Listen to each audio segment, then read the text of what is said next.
إن الحمد لله نحمده ونصلي على رسوله الكريم. أما بعد فأعوذ بالله من الشيطان الرجيم. بسم الله الرحمن الرحيم. والعصر إن الإنسان لفي خسر إلا الذين آمنوا وعملوا الصالحات وتواصوا بالحق وتواصوا بالصبر. صدق الله العظيم. وقال رسول الله صلى الله عليه وسلم: من حافظ على الصلاة أكرمه الله بخمس خصال يرفع عنه ضيق العيش وعذاب القبر، أو كما قال عليه الصلاة والسلام. في شان حبيبه آمرا ومخبرا: إن الله وملائكته يصلون على النبي يا أيها الذين آمنوا صلوا عليه وسلموا تسليما. اللهم صل على سيدنا مولانا محمد وعلى آل سيدنا.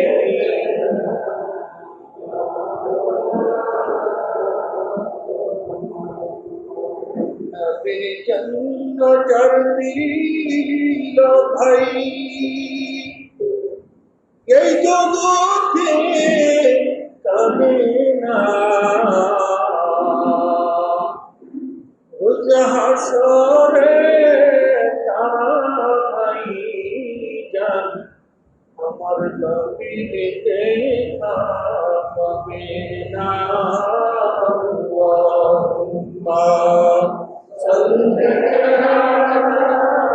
سيدنا مولانا محمد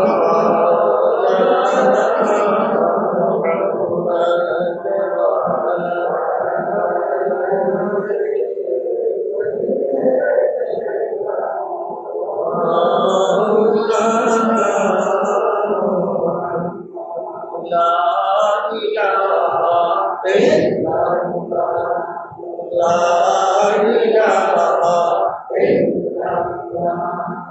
لا إله إلا الله لا إله إلا الله لا إله إلا الله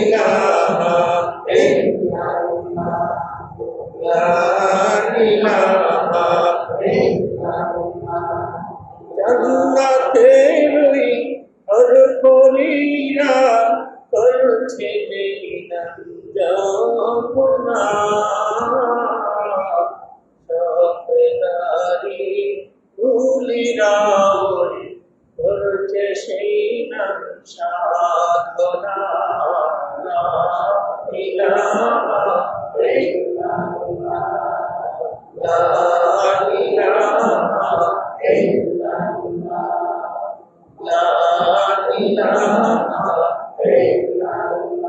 لا إله إلا الله لا إله إلا الله محمد رسول الله صلى الله عليه وسلم. معزز মুকররম হযরতুল মুসল্লিন কিরাম মুরব্বিন আযম যুবক ভাইরা, আল্লাহ পাকের দরবারে লাখ কোটি শুকর যে মহান রব্বুল আলামিন আমাদেরকে প্রচন্ড গরমকে অপেক্ষা করে দুনিয়াবি সকল কাজ থেকে মুক্ত করে আমাদেরকে আল্লাহর হুকুম তথা জুমার নামাজ আদায় করার লক্ষ্যে আল্লাহর দরবার ছিঁড়ে মহামূল্যবান সময়টুকু দেওয়ার তৌফিক আল্লাহ তাআলা দান করেছেন। এই জন্য অন্তরস্থল থেকে আমরা সকলে মিলে একটু উচ্চ আওয়াজ এখানে শুকর আদায় করবো, আলহামদুলিল্লাহ।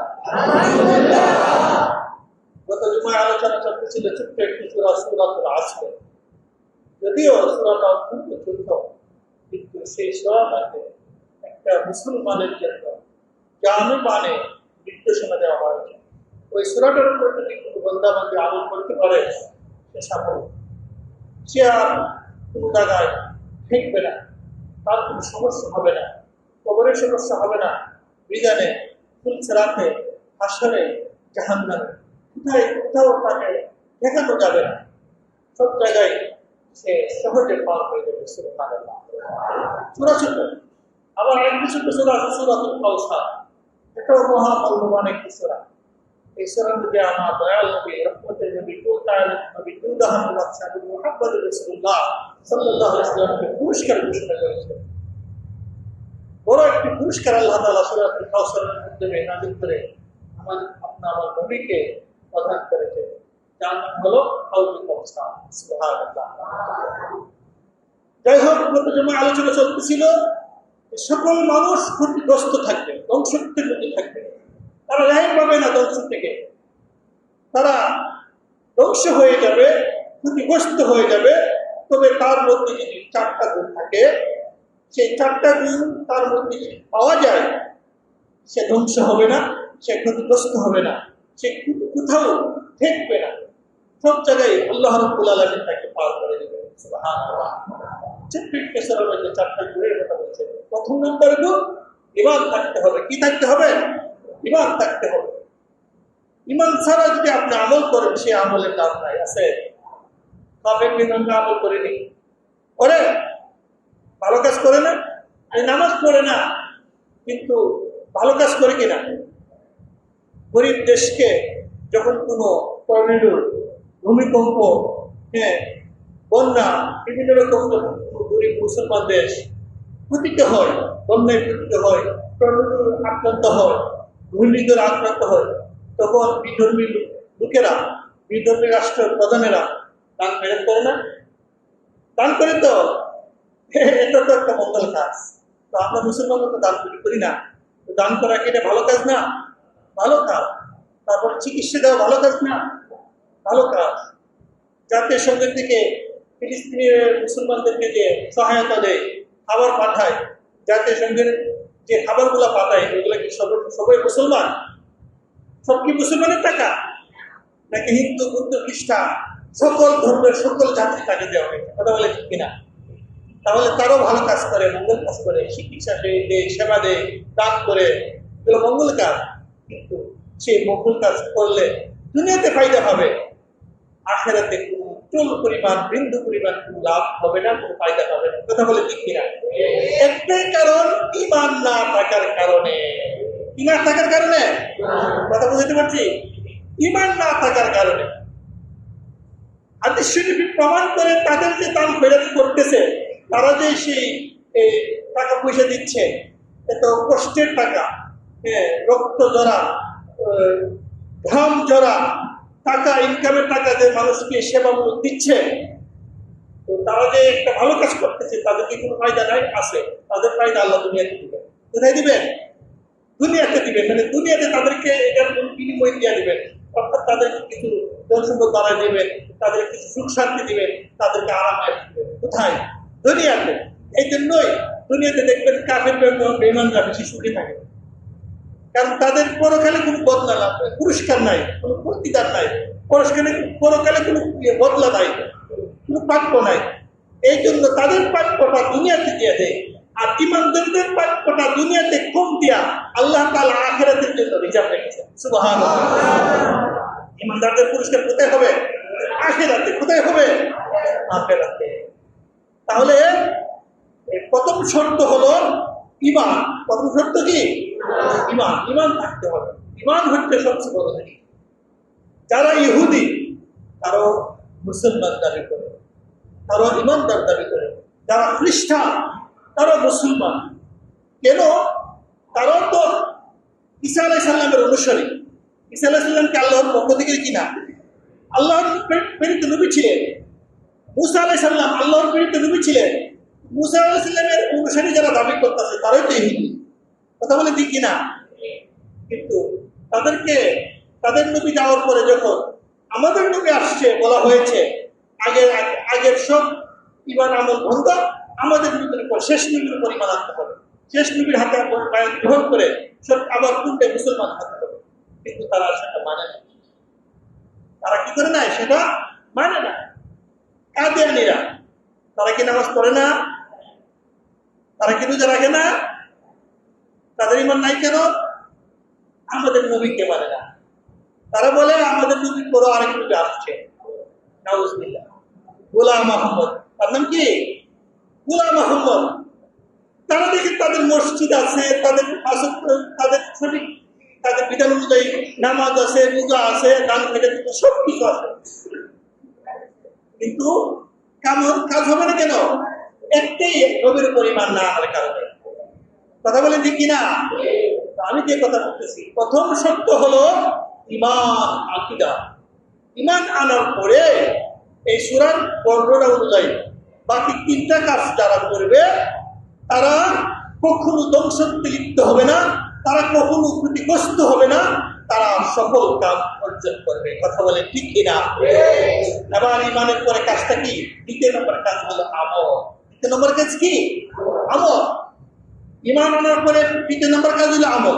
যেমন রোজা রাখি, নামাজ পড়ি, হজ করি, যাকাত দেই, দান খয়রাত করি, সেবা করি, বিভিন্ন রকমের মানুষকে সহযোগিতা করি, জিকির আজকার করি, তাসবিহ তাহলিল করি, ওইগুলো হলো আমল। ওইগুলো কি? আমল। ঈমানের পর হলো আমল কথা। এই ধারাবাহিকতা এই সূরার মধ্যে বলছে ইল্লাল্লাযিনা আমানু। প্রথম নম্বর হলো যারা ঈমান আনবে। এরপরে বলতেছে ঈমান আনার পর তার কাজ কি? ওয়া আমিলুস সালিহাত, আমলে সালেহা করবে, নেক কাজ করবে। সুবহানাল্লাহ।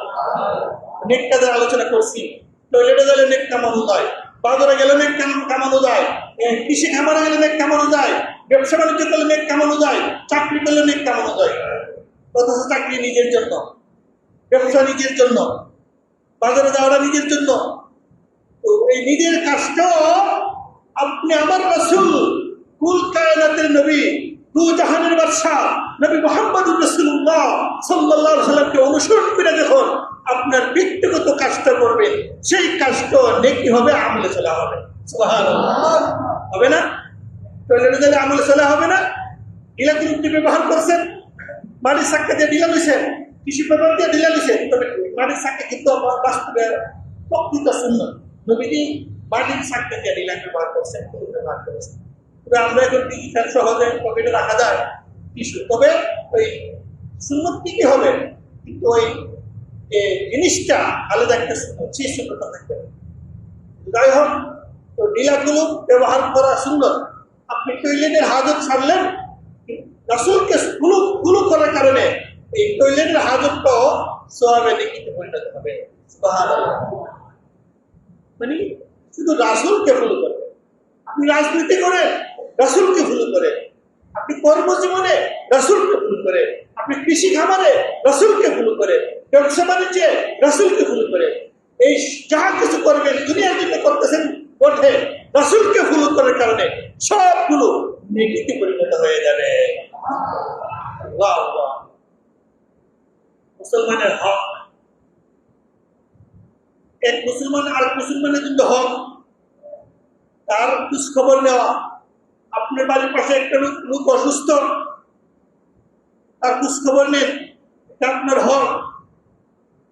কোরবানির সময় আসতেছে, আপনি কোরবানির গোশত খাচ্ছেন, আপনার মহল্লায়, আপনার এলাকায় এমন কিছু মানুষ আছে লজ্জায় বলে না, কোরবানি তো দেয় না, কারোর ঘরে হাত পাতে না, লজ্জায় বলে না, এমন কোনো ঘর আছে কিনা খুঁজে খুঁজে দেখতে হবে। তারপরে কুরবানির মাংস আপনার পক্ষ থেকে না হোক অন্যদের পক্ষ থেকে বলছে কিনা সেই খোঁজ খবর নেওয়ার দায়িত্ব আপনার। ইমানি দায়িত্ব। এটা কি ইমানি দায়িত্ব। কুরবানির মাসালা আসবে, কথা প্রসঙ্গে চলে আসছে যে নেক কাজ, ওগুলো নেক কাজ, খোঁজ খবর নেওয়া গরিবদের অসহায়দের, এটাও নেক কাজের অন্তর্ভুক্ত। গরিব অসহায় এতিম মিসকিন বিধবা তাদের খোঁজ খবর নেওয়া, তারা কি সঠিকভাবে খানা খাচ্ছে কিনা, তারা কি সঠিকভাবে কাপড় চোপড় পরছে কিনা, তারা কি কুরবানির সময় বুঝতে পারছে কিনা, প্রত্যেকটা সময় তাদের খোঁজ খবর নেওয়া ইমানি দায়িত্ব। সেই দায়িত্বটা তো গ্রহণ করলো আপনি নেকি পাবেন আল্লাহর পক্ষ থেকে। কুরবানির সময় কুরবানির মাসালা আসবে। কুরবানির গোশত 3 দিন রাখা যায় কিনা, 5 দিন রাখা যায় কিনা, 7 দিন রাখা যায় কিনা, 1 মাস রাখা যায় কিনা, অনেকে 1 বছর রাখে, 6 মাস 7 মাসও রাখা যায় কিনা। কথা প্রসঙ্গে চলে আসছি যেহেতু প্রশ্নটা করে ফেলি, যে এই প্রশ্নের জবাবটা দিয়ে ফেলি। জবাবটা হলো আপনার পাড়ার প্রতিবেশী হক আদায় করছেন, আপনি একবার ফকির মিসকিনকে দিলেন, একবার আত্মীয় স্বজনকে দিলেন, আর একবার আপনার জন্য রাখলেন। ওই বন্টনটা সঠিকভাবে করলেন। আপনার মহল্লায় সকলের ঘরে যদি আপনার পক্ষ থেকে হোক বা অন্য পক্ষ থেকে হোক, সকলের ঘরে যদি কুরবানির গোশত পৌঁছে মনে করেন আপনার এলাকা মহল্লায়, তাহলে আপনার যে ভাগটা, এই ভাগটা 1 বছর না 100 বছর রাখার যদি কোনো পদ্ধতি আছে রাখতে পারবেন, কোনো সমস্যা নাই। কেন? আপনি প্রথমে সুন্নত তরিকায় বন্টন করে দিয়ে দিচ্ছেন। এখন এই বন্টনটা আপনার জন্য আজকে খাবেন না 1 বছর পরে খাবেন, এটা আপনার ব্যাপার। সুবহানাল্লাহ। আল্লাহ ইসলামকে এত কঠিন করে দেয়, সহজ করে দিয়েছে। তবে শর্ত, প্রথম পর্যায়ে যে আপনি বন্টনটা করবেন রাসূলের সুন্নাত মোতাবেক করে 3টা ভাগ করবেন। 1 ভাগ নিজের জন্য, আরেক ভাগ আত্মীয় স্বজন, আরেক ভাগ আপনি আত্মীয় না পাড়া প্রতিবেশী গরিব মিসকিন তাদের জন্য। এখন আপনার ভাগ শুধু রাখছেন, আর বাকি ভাগ এভাবে সুন্নাত থেকে বন্টন করে দিয়েছেন। আপনার ভাগ যদি 100 বছর রাখার কোনো পদ্ধতি ভবিষ্যতে আসে রাখতে পারবেন, সমস্যা নাই। শিক্ষিতে রাখা যায়, সমস্যা নাই। যাই হোক, শুধু নামাজ রোজা হজ যাকাত ইবাদতে সীমাবদ্ধ না, মানুষের সেবা, মানুষকে সহযোগিতা, এমনকি গরু ছাগল হাঁস মুরগি তাদেরও যদি আপনি সেবার কোনো সুযোগ থাকে, সেবা করলে সেটারও আল্লাহর পক্ষ থেকে প্রাপ্য পাবেন, মানে সওয়াব পাবেন, প্রতিদান পাবেন, পুরস্কার পাবেন। সুবহানাল্লাহ। একজন ইহুদি একটা কুকুরকে সেবা করছিল, কিভাবে? পানি পান করে। বুখারী শরীফের হাদিস, 86টা কিতাবের প্রধান কিতাব, যে কিতাবের মানদণ্ড মহাগ্রন্থ আল কোরআনের পরের স্থান। ইমাম বুখারী বলেছেন আফজালুল কিতাব বাদা কিতাবিল্লাহ আস-সহিহুল বুখারী। এইভাবে ইবারতটা বলেছেন, আফজালুল কিতাব বাদা কিতাবিল্লাহ, সর্বশ্রেষ্ঠ কিতাব মহাগ্রন্থ আল কোরআনের পরের স্থান আস-সহিহুল বুখারী, বুখারী শরীফ কিতাব। সেই বুখারী শরীফের কিতাবের হাদিসের আমি অনুবাদ করতেছি। একজন ইহুদি মহিলা একটা কুকুরকে সেবা করছিল, কিভাবে? মাত্র পানি পান করাইছিল। আল্লাহ রাসূল বলেন, এই ঘটনা কিন্তু আগে বলছি, দিকে ঘটনা বলতেছি। আল্লাহ রাসূল বলেন ওই ইহুদি জীবনের সমস্ত গুনাহ মাফ করে তাকে জান্নাত প্রবেশ করে দিয়েছে। সুবহানাল্লাহ। একটা কুকুরকে সেবা করলে যদি এই পুরস্কার আল্লাহ দিতে পারে, আর একটা আশরাফুল মাখলুকাত মানুষের সেবা করলে কি আল্লাহ পুরস্কারের থেকে কম দিবে না বেশি দিবে? কতটুকু বেশি দিবে হিসাব ছাড়া। আর আমরা তো মানুষের সেবা করতে জানি না। গরিব মিসকিনদেরকে মানুষকে মনে করি না, ফকির মিসকিনদেরকে মানুষকে মনে করি না। আমরা শুধু যাদেরকে যাদের উপকার করলে পাল্টা উপকার পাওয়ার সম্ভাবনা আছে সেই তাদেরকে উপকার করি। কথা বলে ঠিক কিনা? দাওয়াতের মধ্যে সেবত করলে দেখা যায় দূর দূরান্ত থেকে বড় বড় লিডার নেতা কর্মীদেরকে দাওয়াত দেওয়া হয়, অথচ নিজের মহল্লার মধ্যে গরিব দুঃখীদের করে দাওয়াত করছিল।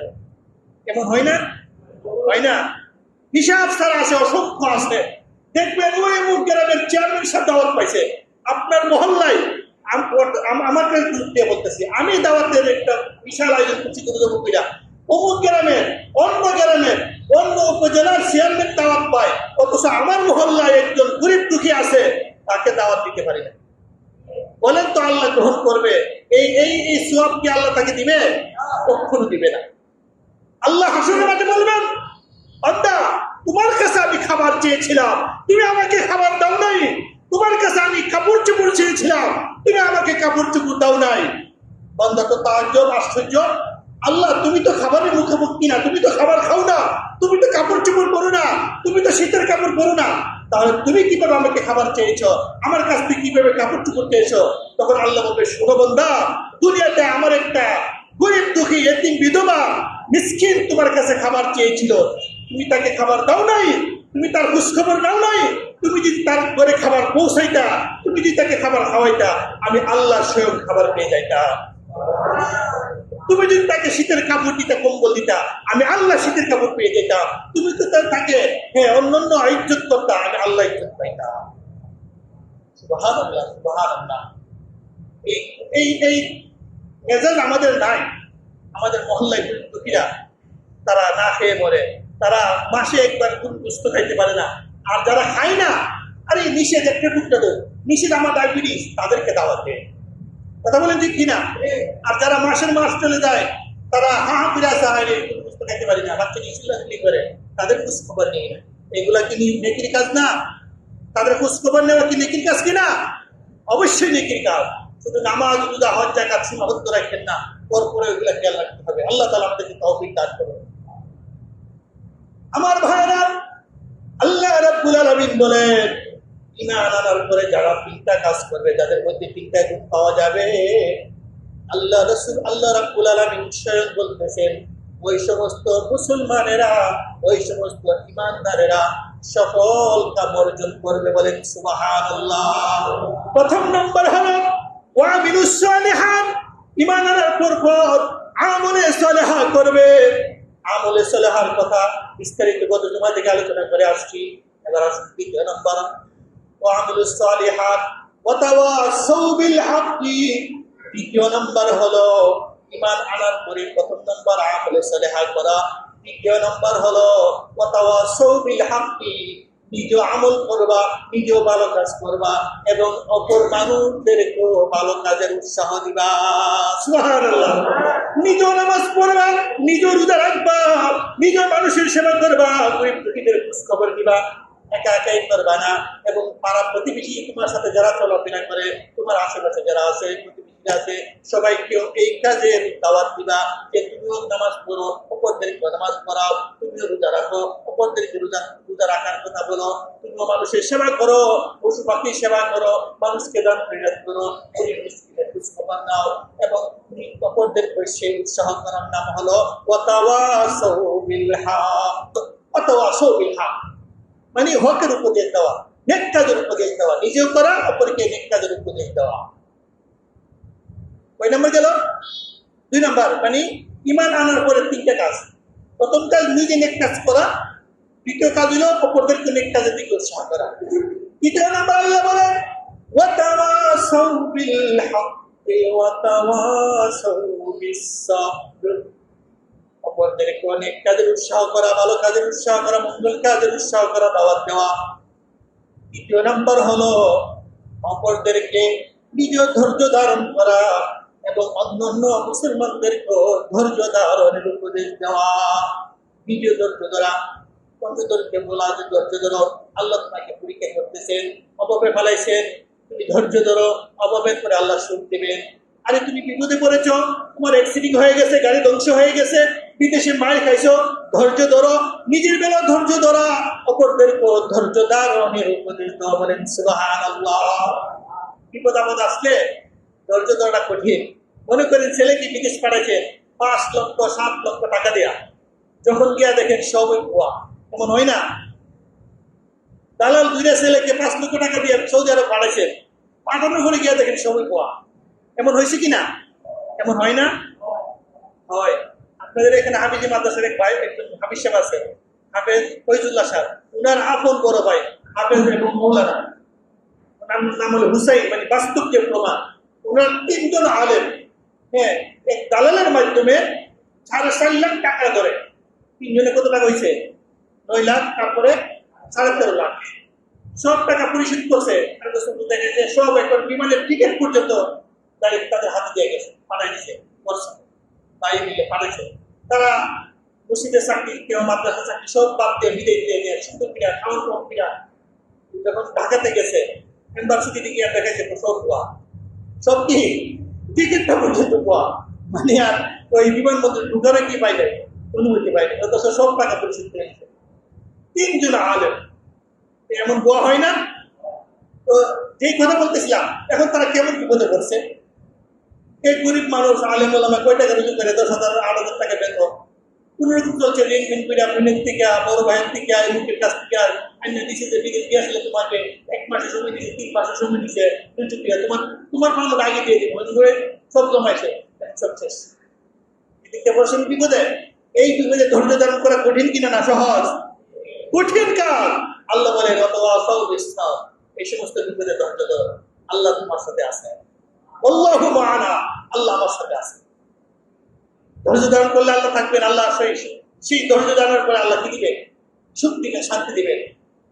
গাড়ি কিনছেন সিএনজি, অ্যাক্সিডেন্ট শেষ। এই সিএনজি 4 লাখ টাকা দিয়ে কিনছে, 3.5 লাখ টাকা দিয়ে কিনছে, এখন 1 লাখ বেচতে না, 50,000 বেচতে না, বাংলার ভিতরে বেচতে হবে। এমন হয় না? মাইক্রো প্রাইভেট কার এমন হয় না? হয়ে যায়। রিক্সা একবার শেষ, মানে এমন অ্যাক্সিডেন্ট হয়েছে, একটা টাকা তুলে যা শেষ। ধৈর্য ধারণ করো, আল্লাহ তোমাকে পরীক্ষা করতেছে। নিজে করতে হবে এই ক্ষেত্রে ধৈর্য ধারণ করতে। আবার আসুন ইবাদতের ক্ষেত্রে ধৈর্য ধারণ। হজ করলে সহজ না কঠিন? টাকা আছে, আপনার অনেক টাকা আছে, হজ করা কি এত সহজ?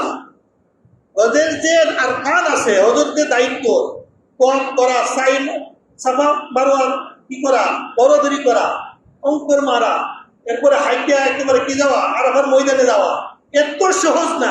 বাংলাদেশের গরম কি দেখছেন? গরম কি দেখছেন? যারা সৌদি গেছেন তারা বুঝে যে গরম দেখি জিনিস। আমরা তো তাদের কিন্তু গরম হই না, কথা বলে ঠিক কিনা?